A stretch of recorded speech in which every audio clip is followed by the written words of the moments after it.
Welcome to the Diamond Power Systems installation guide for the DPS-10 KDC battery-powered air conditioning. Step 1. Before starting the installation. Diamond Power Systems DPS-10 KDC consists of two main components and a flexible assortment of battery mounting options, batteries, components, and charging systems. Some additional components may be sold separately. Please review all parts and components before beginning the installation process. You may or may not need all components depending on your mounting and installation location. Please review the mounting parts and hardware, as additional parts and tools may be needed as an option to install the DPS-10 KDC. Make sure to wear proper safety gear. Each truck chassis is built differently. Take a careful survey of existing components, air tanks, toolboxes, etc. Trucks with a longer chassis should have the compressor unit mounted closer to the sleeper unit to maximize efficiency. You may need to free space for mounting the unit. Existing hardware or components may need to be moved or modified. Check the location where the batteries are to be mounted. Make sure you are familiar with the supplied hardware when mounting the DPS-10 KDC to the chassis. Step 2. Mounting the compressor unit. The DPS-10 KDC units are fragile and must not be dropped or bumped. When mounting, use a crane, forklift, other lifting device, or the help of other technicians. Use the existing holes at the back of the compressor unit mounting bracket. Do not drill new holes in the bracket, as this will weaken it. When mounting the lower bolts, make sure the frame washers are toward the top of the compressor unit. Align the compressor condenser unit to the frame rail of the truck to where it is to be installed. Install and align the frame grippers to the frame rail of the truck.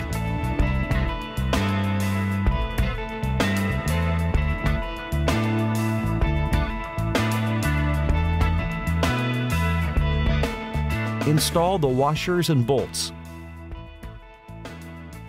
Snug the mounting hardware. Do not tighten completely. Make certain the unit and hardware is square with the frame.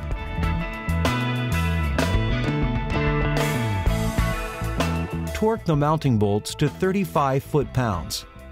Always consult the OEM frame manufacturer's drilling requirements if you are drilling holes and bolting the unit directly to the truck's framework. Note that this unit does not have a cab-mounted condenser unit, as it is integrated into the compressor unit. The compressor comes oiled and must not be tipped over. The unit must be allowed to sit on the frame rail for at least half an hour before its initial startup. Time must be allowed for the oil in the compressor to settle to prevent any damage. Step 3. Installing the evaporator unit. Carefully survey the area between the exterior and interior back wall of the cab where the evaporator unit will be installed. There are many different configurations that trucks may have, such as insulation, wiring, or other components. This must be carefully inspected to avoid damaging components between the walls. After the installation area has been selected, place the supplied template on the interior wall of the cab where the evaporator unit is to be installed. Mark the holes in their respected locations. Make sure the template is perfectly flat, or the location of the holes will be incorrect. Before drilling, hold the evaporator assembly up to the markings to make sure the holes line up correctly. If possible, the hole should be drilled from the inside of the cab. Insert the evaporator mounting bolts from the exterior of the cab. Make sure to use the weatherproofing washers on the hardware to ensure there are no leaks. Make sure the evaporator unit sits on the mounting bolts correctly. Finish drilling the remaining holes from inside the cab. Step 4. Installing the lines. Some trucks have a larger distance between the sheet metal from the back of the cab and the inside insulation. Hardware is included to fit most cabs, but special hardware may need to be purchased for attaching the lines. Install the control harness and drain tube to the back of the evaporator unit. Feed the control harness and drain tube lines through the holes to the back of the cab. Mount and secure the evaporator unit.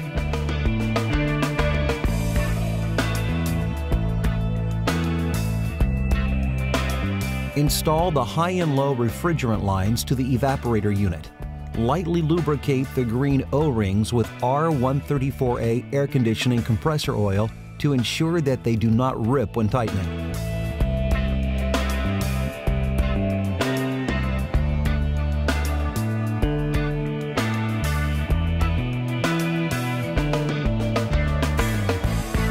Trim the evaporator drain tube.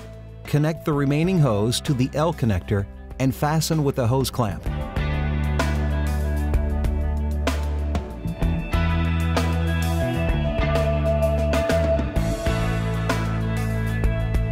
Connect the remaining drain tube to the L connector and fasten with a hose clamp.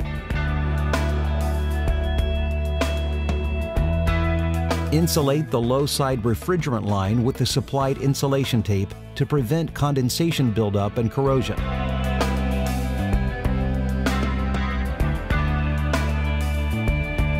Secure all lines with nut zerts and P-clamps.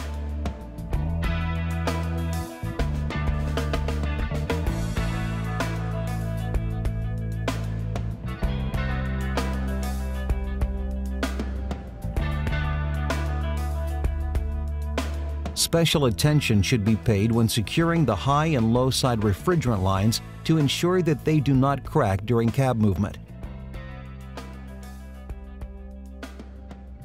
Install the high and low side refrigerant lines from the evaporator to the compressor unit.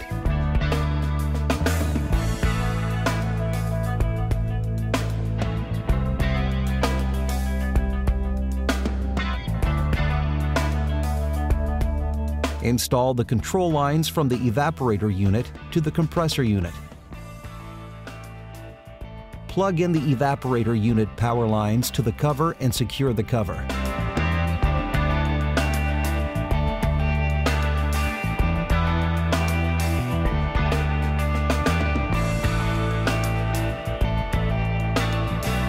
Install the duckbill and copper adapter to the end of the drain tube and fasten it with a hose clamp. The length of the drain tube may need to be trimmed, depending on the mounting location of the evaporator unit. Without the duckbill, the drain tube will not function properly and may become clogged with dirt. Fasten the drain tube with zip ties to the other lines. Ensure that there is enough slack to account for the movement of the cab from the frame rail. Step 5. Installing the control line cover. Place the control line weather cover on the back of the cab. Make sure that the mounting holes clear the evaporator lines by at least 1 inch. The control line weather cover should be mounted as low as possible with respect to the lines to best suit weather conditions. Mark the holes where the control line weather cover is to be mounted.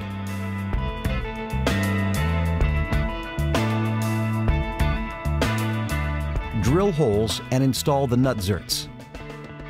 Be careful not to damage any of the evaporator components or other components behind the cab wall. Although the control line weather cover is supplied with weather stripping, caulking should be used to ensure a weather-tight seal. Install the control line weather cover.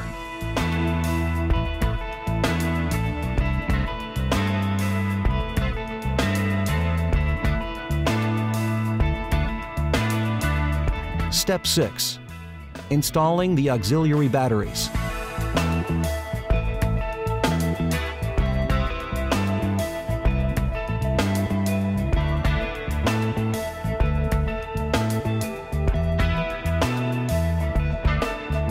There are many different battery mounting configurations.